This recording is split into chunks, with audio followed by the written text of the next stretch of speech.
With the cord ends today, I'm going to show you how to use it with a necklace. But if I was making earrings, it would be different. But I'm going to use ribbon and leather and chain.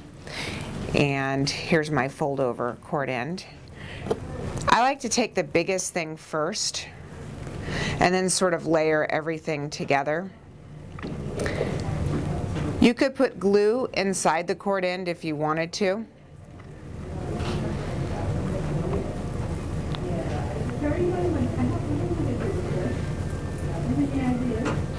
Just want to make sure you get everything inside of the cord end. Sometimes I let some of it hang out the back and I trim it when I'm done. Once you get everything in there, go ahead and grab your chain nose. You're going to want to compress one side down.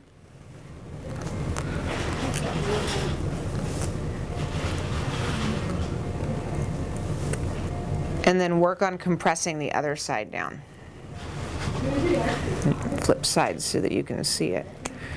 Once you get both sides down, I like to make sure they're really in there good.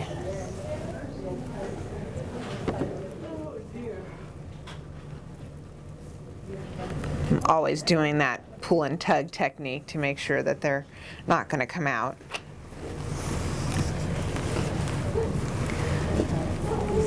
If you wanted to do something kind of funky, you could braid it at this point, but I'm just going to leave them nice and straight.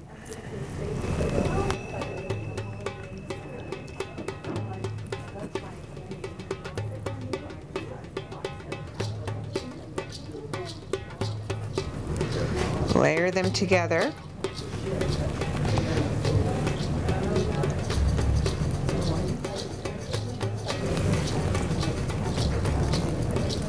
Put them in there.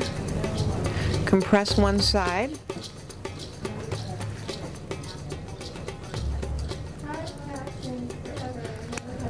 And go ahead and compress the other side.